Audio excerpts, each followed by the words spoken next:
జీవముగల దేవుని కృపావర్షం మీపై సమృద్ధిగా కురియునుగాక. పాపులను రక్షించుటకు క్రీస్తుయేసు లోకమునకు వచ్చినను వాక్యము నమ్మదగినది అని పరిశుద్ధ బైబిల్ గ్రంథమందలి 1 తిమోతి 1:15 వ్రాయబడి ఉంది. ఏ భేదము లేక మనుషులందరూ పాపులేనని పరిశుద్ధ బైబిల్ గ్రంథం ఘోషించి చెబుతోంది. పాపం అంటే ఆజ్ఞాతిక్రమమే, అనగా దేవుని ఆజ్ఞలను ఉల్లంఘించటమే. పాపం అంటే నిర్దోషత్వాన్ని పోగొట్టుకొని దోషాన్ని కూడబెట్టుకోవటం. పాపం అంటే దేవుని స్వరూపం అడుగంటి సాతాను స్వరూపం సాక్షాత్కరించటం. పాపం అంటే అమరత్వాన్ని స్వీకరిస్తూ ఉన్నట్లు ఉన్న వాస్తవమునకు మరణాన్నే సేకరించటం. పాపములో పుట్టే ప్రథమ లక్షణం ఇతరుల కంట పడకుండా తన పాపాన్ని దాచుకోవటానికి ప్రయత్నించటం. పాపం అంటే దానికే సిగ్గు కాబోలు. కానీ పాపం చేయగా చేయగా ఆ కాస్త సిగ్గు కూడా అంతరించిపోతుంది. ఏదో ఉపాయముతో దాని నగ్నతను కప్పిపుచ్చుకోవాలి అనేది ఒక పాడు తెలివి. అలా చేసి సమాజములోనూ సంఘములోనూ ఘరానా వ్యక్తుల్లాగా మసలుకోవచ్చు. ఇలాంటి దాగుడుమూతల మనస్తత్వం పాపాన్ని మరింత ఘోరం చేస్తుంది.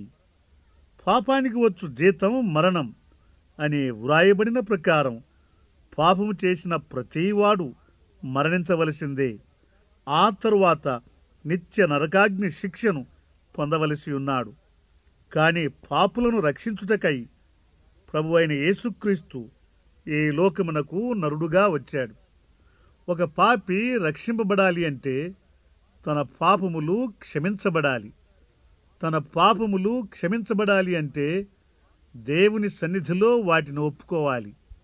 కానీ పాపాన్ని గూర్చి ఒప్పించబడడం ఎలాగా? అందుకు దేవుడు వాడే సాధనాలు 3 ఉన్నాయి. ప్రథమంగా మనస్సాక్షి, రెండవదిగా దేవుని వాక్యం, మూడవదిగా పరిశుద్ధాత్మ. ఈ దినం 3వ సాధనాన్ని గురించి తెలుసుకుందాం. మూడవదిగా పరిశుద్ధాత్మ.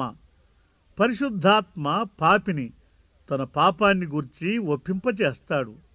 ఈ పరిశుద్ధాత్మ ఎవరు? పరిశుద్ధాత్మ త్రిత్వములో ఒక వ్యక్తి అయి ఉన్నాడు. త్రిత్వము అనగా తండ్రి అయిన దేవుడు, కుమారుడైన యేసుక్రీస్తు, పరిశుద్ధాత్మ. పరిశుద్ధాత్మ ఆయా సమయాలలో ఆయా దృశ్యముల ద్వారా తన్ను ప్రత్యక్షపరుచుకొని దేవుని మహత్తరమైన శక్తిని మానవ మాతృలకు కనబరిచాడు.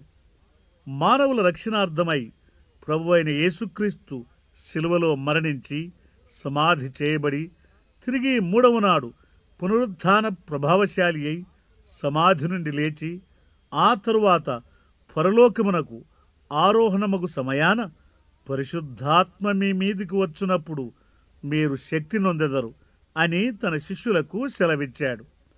ఆ ప్రకారమే పెంతెకోస్తు పండుగ నాడు మేడగదిలో అందరూ కూడియుండగా అగ్ని జ్వాలల వంటి నాలుకలు విభాగింపబడినట్టుగా పరిశుద్ధాత్మ వారి మీదికి దిగివచ్చాడు.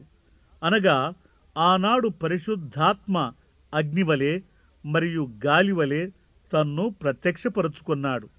అగ్ని, గాలి ఈ 2 బలమైన ప్రాకృత శక్తులు పెంతెకోస్తు రోజున జత చేయబడ్డాయి.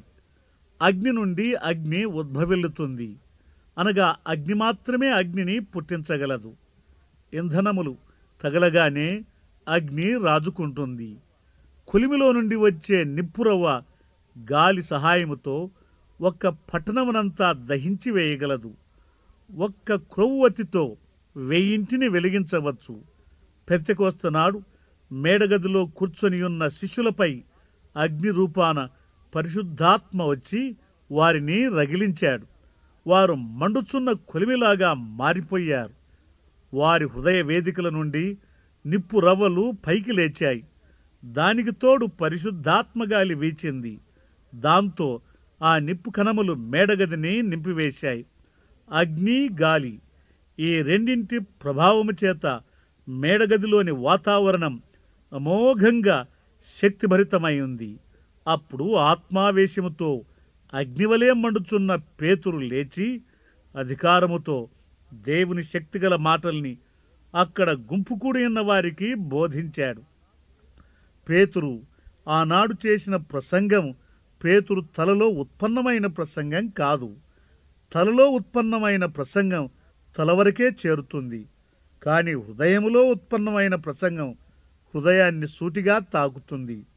పేతురు చేసిన ప్రసంగం హృదయములో పరిశుద్ధాత్మ శక్తి వలన ఉత్పన్నమైన ప్రసంగమే. ఆ కారణాన పేతురు మాటల్ని విన్న ప్రజలు తమ హృదయాలలో గుచ్చబడిన వారై దాదాపు 3,000 మంది ఆ దినం యేసుప్రభువును తమ స్వరక్షకునిగా అంగీకరించారు. పరిశుద్ధాత్మ వచ్చి పాపమును గూర్చియు, నీతిని గూర్చియు, తీర్పును గూర్చియు లోకమును ఒప్పుకొనజేయును అని యోహాను సువార్త 16వ అధ్యాయం 8వ వచనములో యేసుప్రభువు సెలవిచ్చిన ప్రకారం పెంతెకోస్తనాడు పరిశుద్ధాత్ముడు దాదాపు 3,000 మందిని వారి పాపమును గూర్చి ఒప్పింపజేశాడు. వారు పశ్చాత్తాపము నొంది ప్రభువును తమ స్వరక్షకునిగా స్వీకరించారు. పరిశుద్ధాత్మ వలన పరిశుద్ధమైన జీవితాన్ని జీవించి ప్రేమ, సంతోషము, సమాధానము, దీర్ఘశాంతము, దయాళుత్వము, మంచితనము, విశ్వాసము, సాత్వికము, ఆశానిగ్రహము అను పరిశుద్ధాత్మ ఫలములను ఫలించగలము. పరిశుద్ధాత్మ వలననే శక్తివంతమైన, విజయవంతమైన జీవితాన్ని జీవించగలం. ఈ పరిశుద్ధాత్మ నేను మీతో సత్యమునే చెప్పుచున్నాను, నేను వెళ్ళిపోవుట వలన మీకు ప్రయోజనము, నేను వెళ్ళిన ఎడల పరిశుద్ధాత్మను మీ యొద్దకు పంపుదును అని పలికిన యేసుప్రభు యొక్క కృపాదానమై ఉంది. కాబట్టి ప్రభు అయిన యేసుక్రీస్తును స్వరక్షకునిగా అంగీకరించుట వలన పరిశుద్ధాత్మను పొందగలము.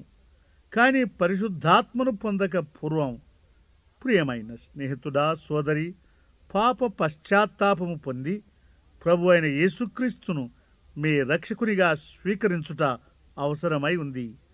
అలాగైతే నేడే ఆ ప్రియ రక్షకుని విశ్వాసముతో మీ హృదయములోనికి స్వీకరించమని ప్రేమతో మనవి చేస్తున్నాను. దేవుడు మీకు సహాయం చేయునుగాక.